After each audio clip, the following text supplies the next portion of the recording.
Hi, I'm Noah. 2 weeks ago, I walked into my brother's promotion party with a gift and a fake smile, and walked out with blood in my mouth. My hair was torn from my scalp, and my dignity was crushed in front of 68 people. My dad hit me. My mom laughed. My brother clapped and said, "You had it coming." And not one single person stopped them, but that wasn't the worst part. The worst part, it wasn't just that one night. It was years of silent theft. Years of being manipulated. Years of betrayal that finally exploded inside that ballroom. So, what do you think happened after I made just one phone call that night? Before we begin, drop your country and time in the comments. I read every single one. I don't even know why I came. That thought kept looping through my mind as I stood against the wall of that ballroom, clutching my bag like it could protect. The place was marble floors and chandeliers, exactly the kind of scene my parents adored. The kind I never belonged in. 68 people dressed like royalty, all here to celebrate my brother's big night. My older brother, the golden child, the army hero, and me? Just Noah, the son they rarely mentioned, the brother they remembered only when it was convenient to make me the joke. I told myself I showed up because that's what you do. You show up for family, even when they never show up for you. I stood in the back, watching my mother float around like a social queen, her pearls catching the light just like her fake smile did. My dad was already at the bar, holding court with a few of my brother's buddies from the service. And there he was, my brother, soaking it all in, surrounded by people who worshipped him. Noah, a woman I barely knew, said as she walked by, voice polite but stiff, "It's nice that you came." Nice that I came. Like I was doing charity work by being there. I forced a smile. Wouldn't miss it? I lied. That's when my mom saw me. Her smile flickered, just enough for me to see the truth behind it. She walked over, heels clicking like little hammers on marble. "You didn't need to come if you didn't have anything nice to say," she muttered loud enough for the couple nearby to hear. They turned and looked at me with that awful mix of pity and curiosity. "I didn't know existing counted as commentary," I said under my breath. Her eyes narrowed. Before I could back away, my brother strolled over, drink in. Hand medals on his chest, practically glowing. "Oh, Noah," he said loud and casual, like I was an afterthought. "I almost forgot you do whatever it is you do. Graphic design, right? That's cute. I guess not everyone's cut out to serve the country." He sipped his drink like he hadn't just thrown a dagger at my gut. Something in me cracked. At least what I do doesn't come with a built-in fan club, I shot back, trying to keep my voice steady even though my hands were shaking. His smirk faltered for a second, but before I could even feel that small win, I saw a shadow move. My father, his jaw clenched, his eyes already bloodshot. "What did you just say?" His voice was low, steady, terrifying. The kind of voice that makes your stomach drop. I opened my mouth to explain, but I never got the chance. He moved so fast. The sound of his fist hitting my face was louder than the string quartet. The music stopped. The conversation stopped. My whole world stopped. Pain erupted in my face, white-hot and disorienting. Then his hand grabbed a fistful of my hair, yanking me like I was garbage. I gasped, my scalp on fire as he dragged me toward the exit. I could feel 68 sets of eyes on me, a whole room holding their breath, and nobody did a thing.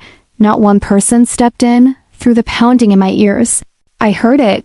My mother's laugh, sharp, bright, like this was the most fun she'd had in years. Then my brother clapped.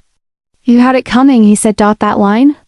That one line hit harder than my dad's fist. The hallway was colder, emptier, but not safer.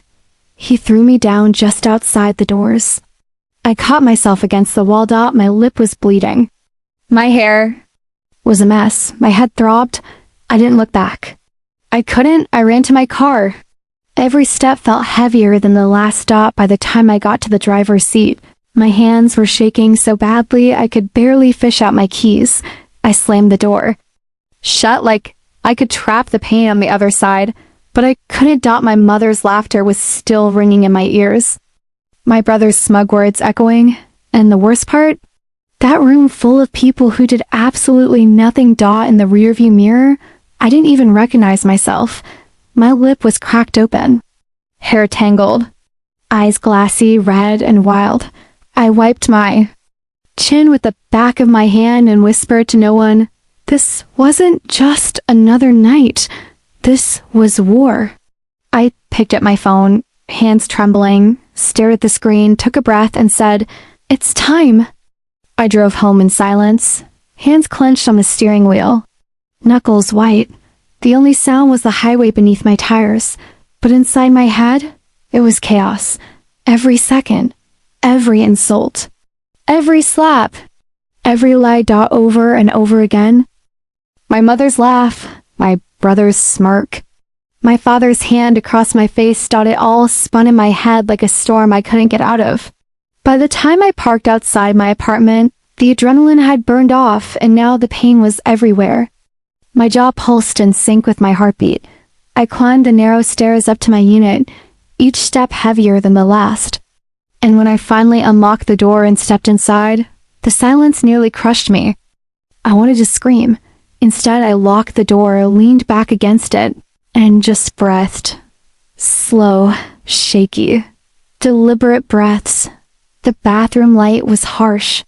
I stared into the mirror at the stranger looking back at me. My lip was swollen. The whole left side of my face was already turning purple. My hair was still a mess from where his fingers had yanked it. The shirt I'd saved up for the one I wore to try and look like I belonged was ripped at the collar. But I didn't cry. I couldn't doubt it. Felt like my body had already given them enough. I picked up my phone, and even though my hands wouldn't stop shaking, I took photo after photo. My face, my shirt, my arms, every bruise, every rip, evidence. That word wouldn't leave my head. Evidence. This wasn't just a bad night. This wasn't just another bruise I'd hide and lie about. I couldn't let them bury me in silence again.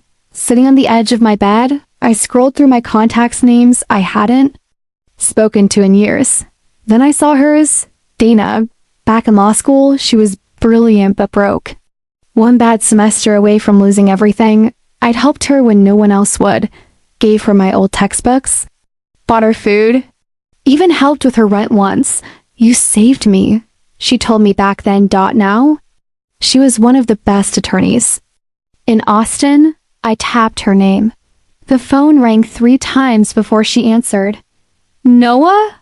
Her voice was groggy. Confused. "Dana?" My voice cracked, but I kept going. "I need help. I didn't know who else to call." "Talk to me." That's all she said. And it was enough. I told her everything. From the second I walked into that ballroom to the moment I sat alone in my car, blood on my shirt, humiliation burning through me. This time, I didn't hold anything back. No softening, no filters. Just the truth. She never interrupted. When I finally stopped, my throat like sandpaper, she said, calm and steady, "Come to my office tomorrow morning. We'll fix this. I promise." And somehow, I believed her. After the call, I stared at my phone. I wasn't finished. I opened my landlord's contact. Russell, retired cop turned private investigator. He always kept to himself, but he was kind in that quiet, protective way. If anyone could help keep me safe and gather what I needed, it was him. I left a voicemail.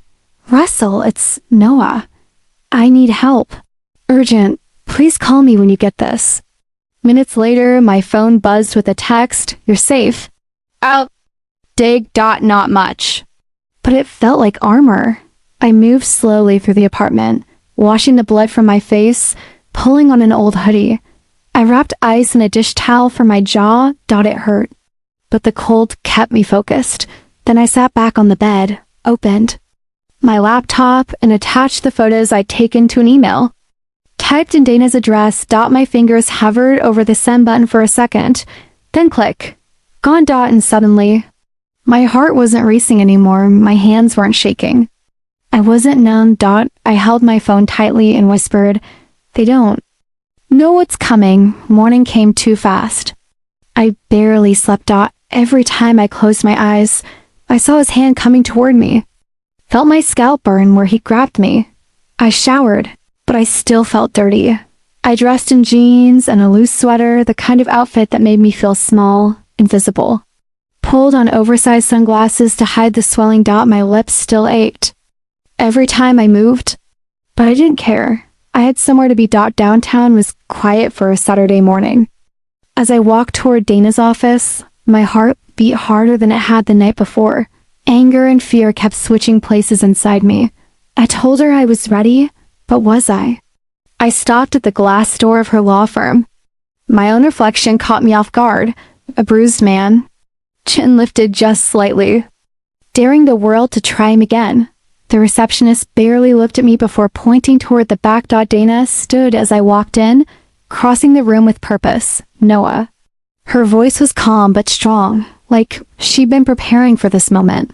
She hugged me carefully, gentle, mindful of the bruises, then stepped back and looked me in the eye. You ready to burn it all down? I already did, I said softly.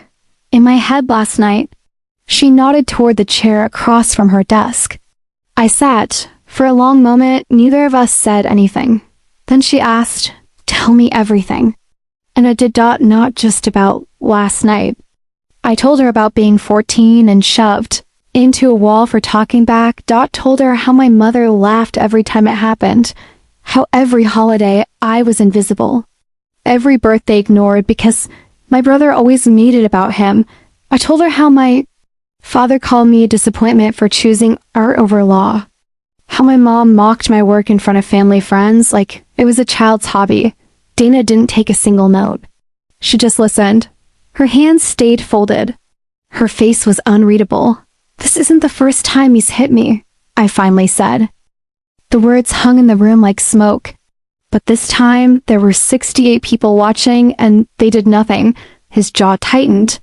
That changes everything. He leaned forward, voice calm but electric. We start with documentation.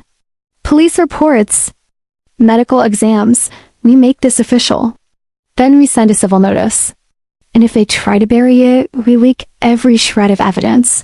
He didn't need to finish. Someone in that ballroom filmed it? You know they did. We'll find it. I blinked. Leak it to who? Anyone who matters to them, he said, no hesitation. The army, their colleagues, their country club friends, anyone who cares about their spotless image. His words settled over me like armor. He opened a drawer and pulled out a plain white business card, sliding it across the desk. This is a trauma specialist. You need to heal while I start the destruction. Healing? The word felt foreign. Healing, he repeated softly. You've been surviving in silence for too long. It's time you live loud. I nodded. My voice was steady as I said, do it.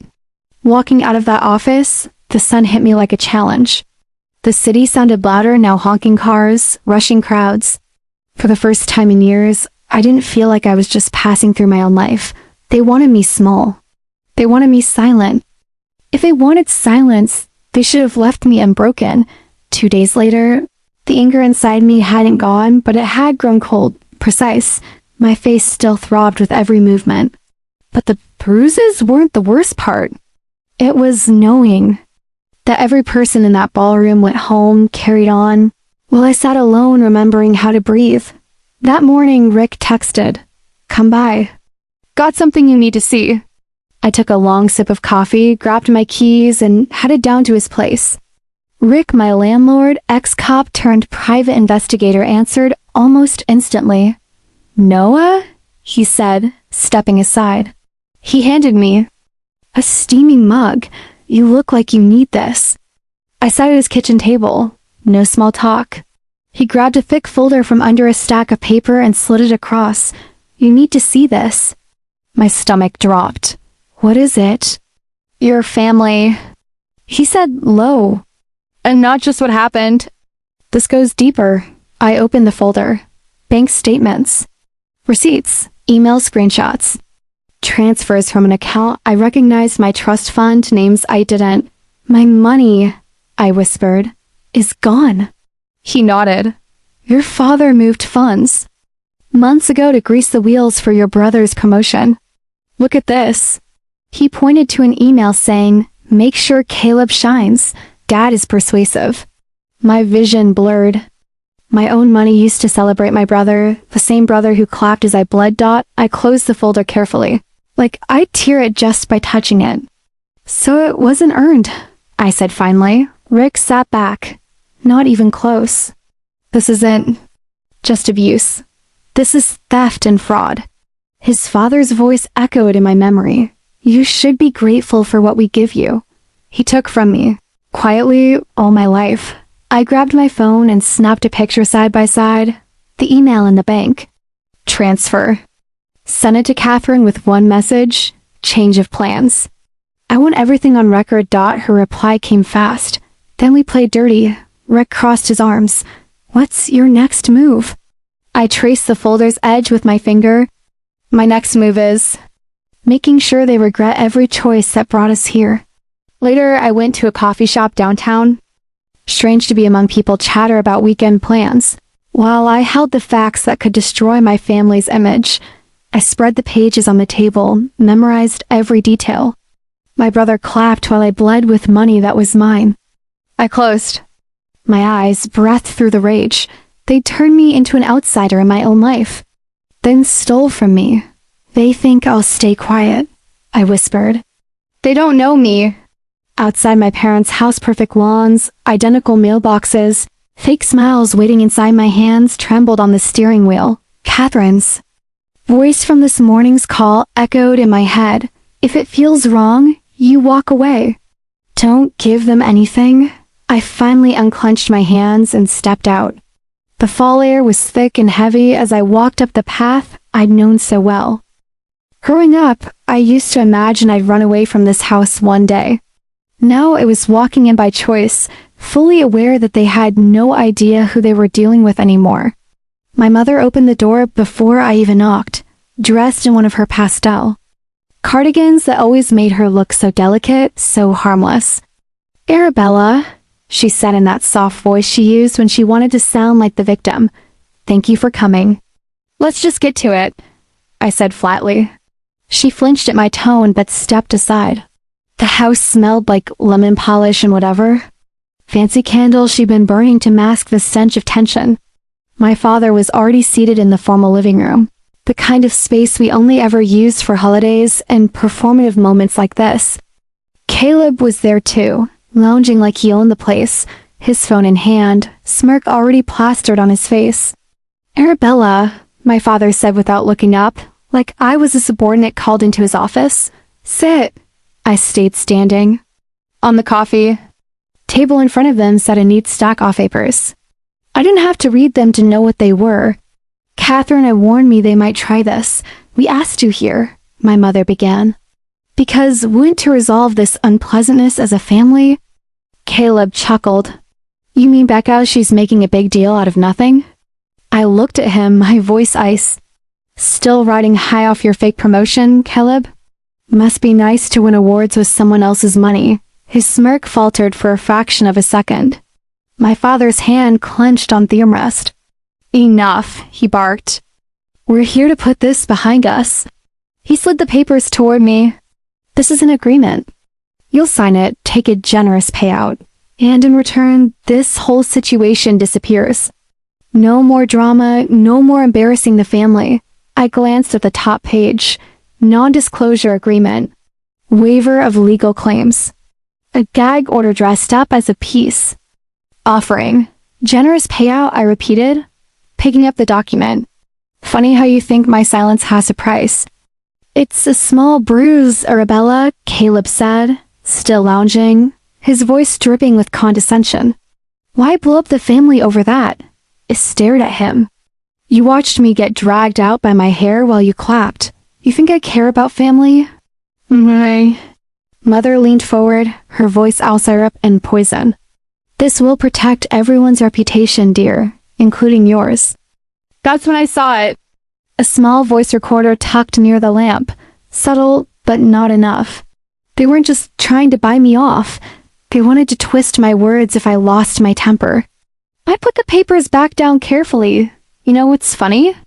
You think I walked in here today as the same Arabella you used to push around?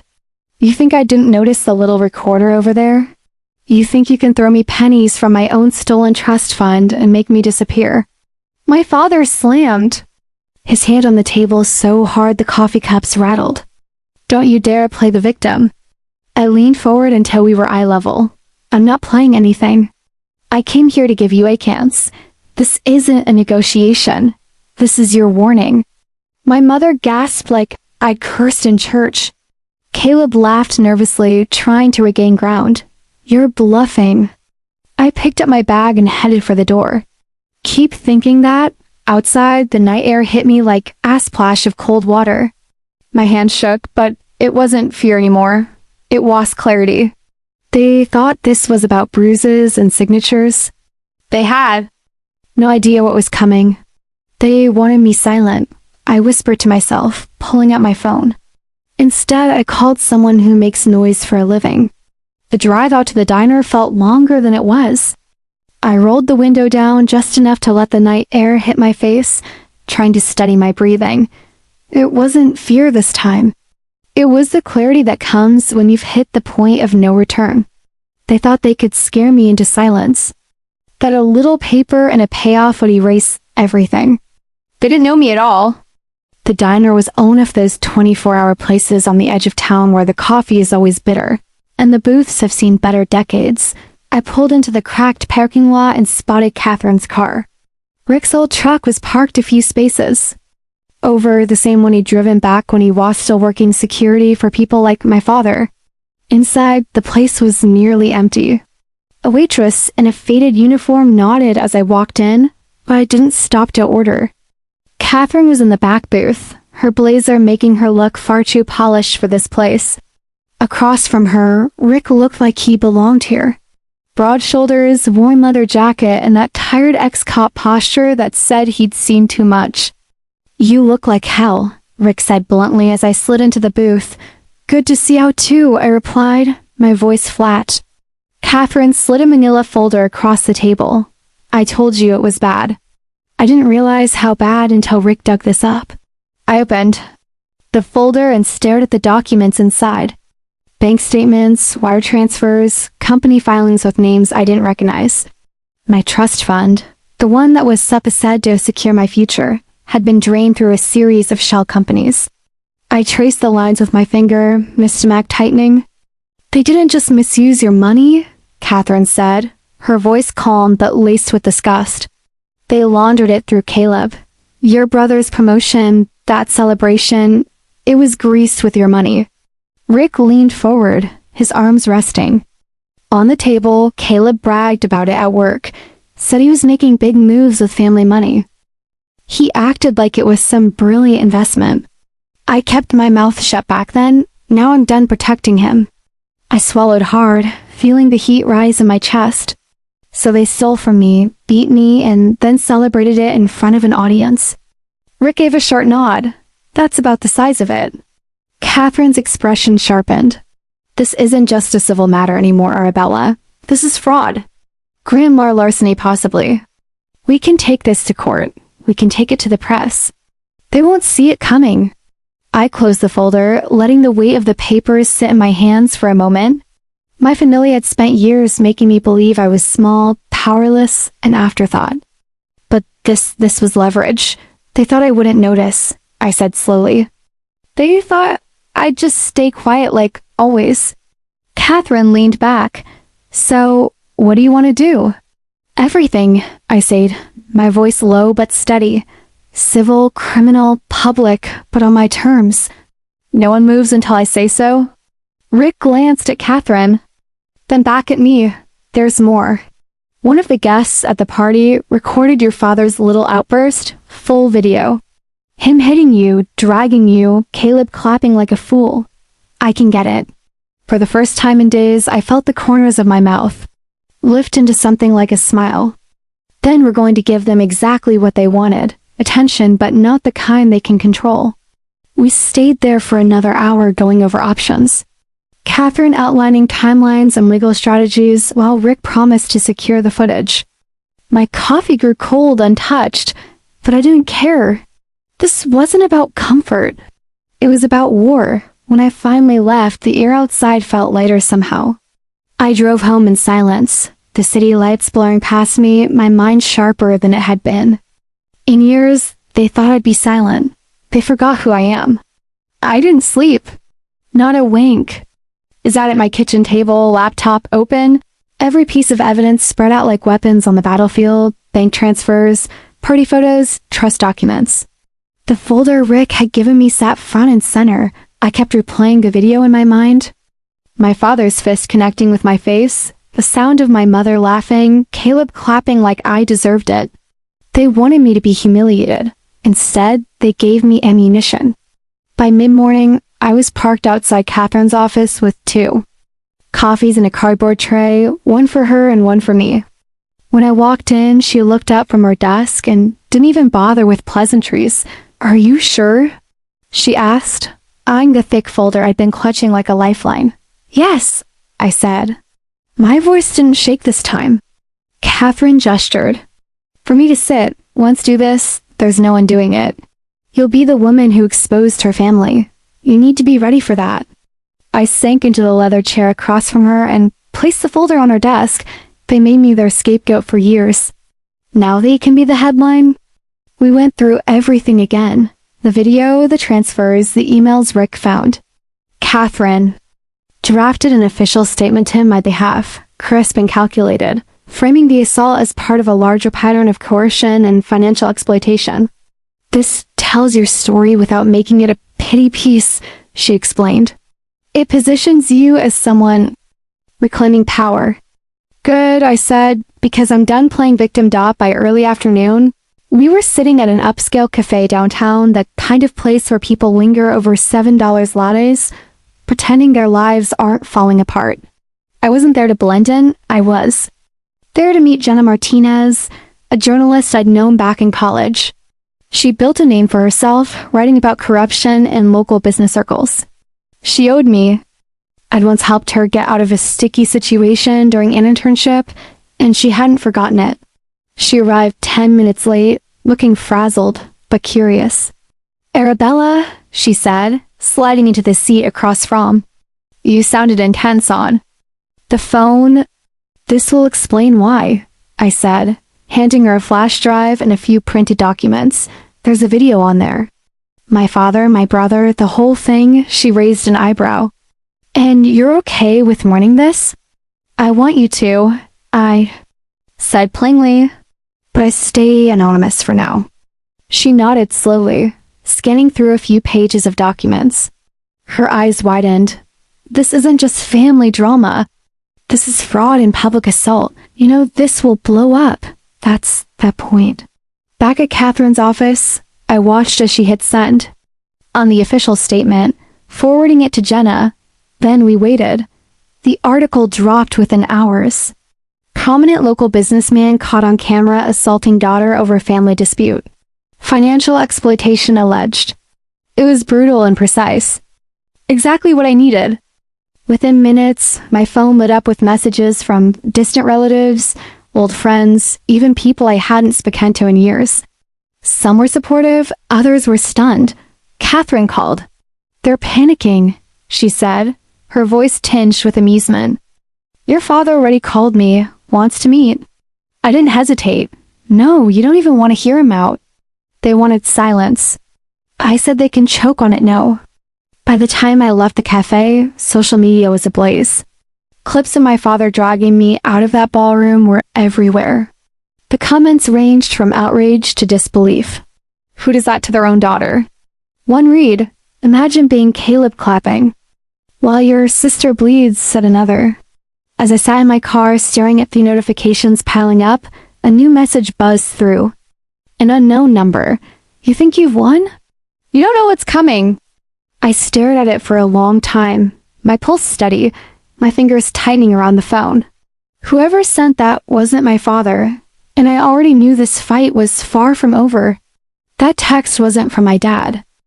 It was from someone worse. I didn't recognize the number, but the words had the same venom my father US said when he wanted me to cower. Only this time they felt colder. I didn't reply. I didn't need to. The message was clear. They were regrouping, and I was the enemy now. I barely slept. When I did drift off, my dreams were a jumbled mess of Caleb smirking at the promotion party, my father's fist hitting my face, and Minother's voice. Not laughing this time, but whispering in my ear, "You should have stayed quiet." When I woke up, I realized it wasn't a dream. She'd actually said that to me once, years ago, after I told a teacher my dad had shoved me. By morning, my phone was buzzing again. I blinked at the screen, heart pounding. There were dozens of messages, some from people I knew, some from strangers who'd seen the article. "Stay strong, Arabella," one read. Another said, "You're brave for speaking up." But then I saw the others. "Lear, gold digger. Daddy's girl gone crazy. They'd released something." I threw off my blanket and grabbed my laptop, logging into every platform I could.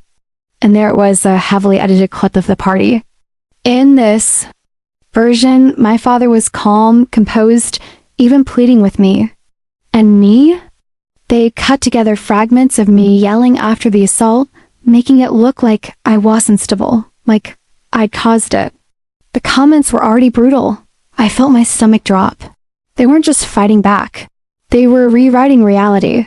Catherine's name lit up my phone. "I was about to call you," she said when I answered. Her tone was clipped. "All business. They filed a defamation suit and an injunction for trying to shut you up." I let out a bitter laugh. "Of course they are. They hired Marcus Layton," she added, and I froze.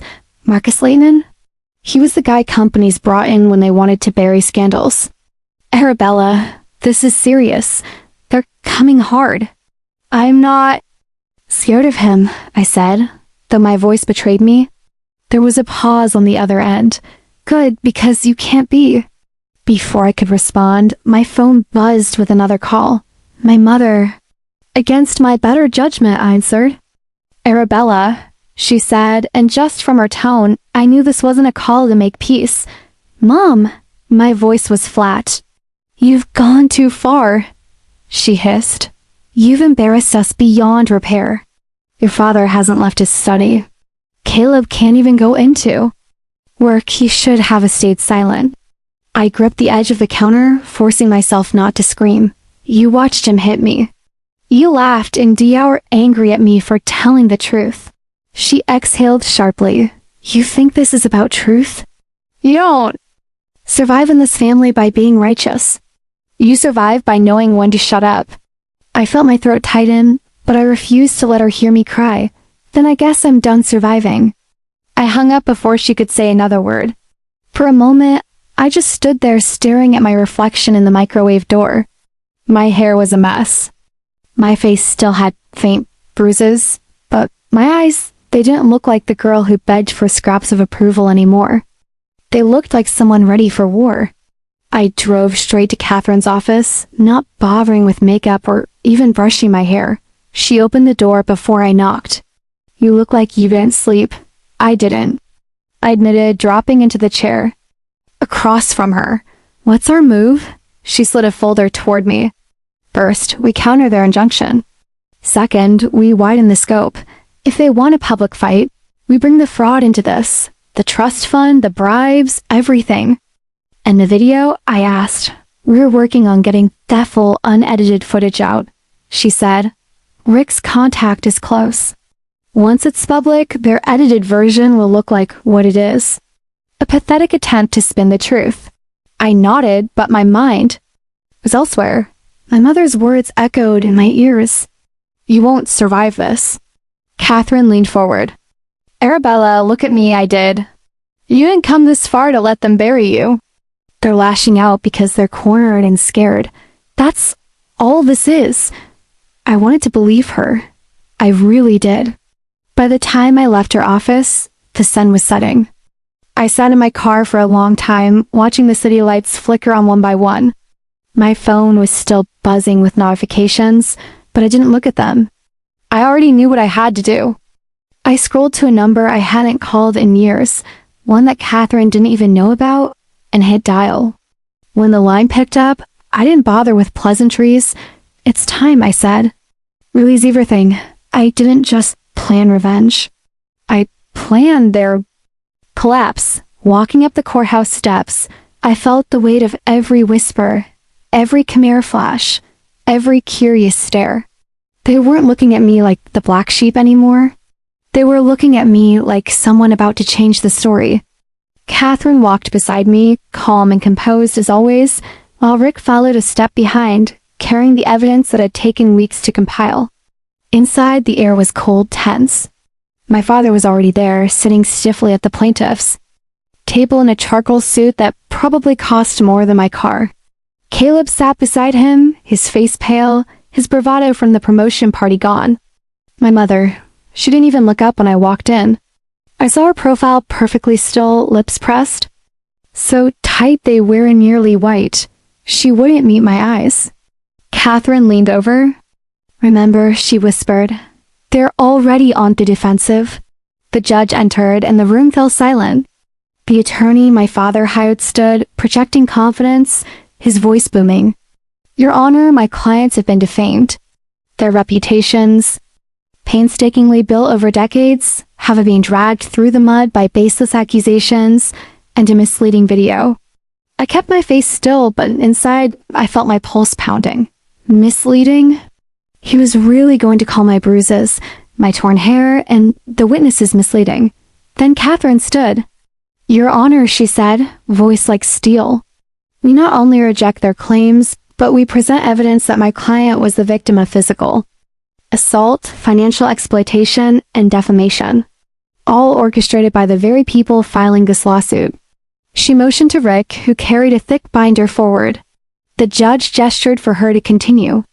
Catherine flipped open the binder and began laying it out.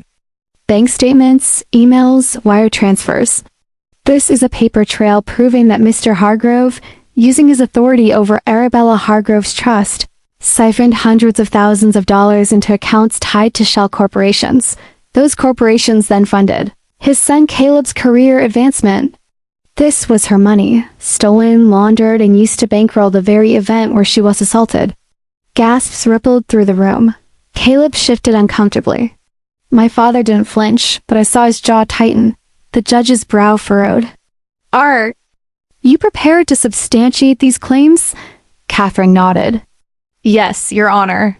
We have corroborating testimony from financial investigators, as well as documentation from the companies involved."